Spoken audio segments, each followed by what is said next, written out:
You ask Tiger to solve. This deals with linear equations with one unknown. The final result is m equals 6. Let's solve it step by step. Group all constants on the right side of the equation. Add 3 to both sides. Simplify the arithmetic.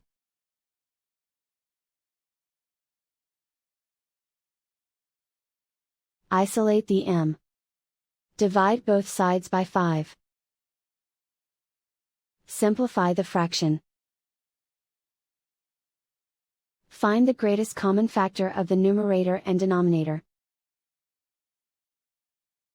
Factor out and cancel the greatest common factor.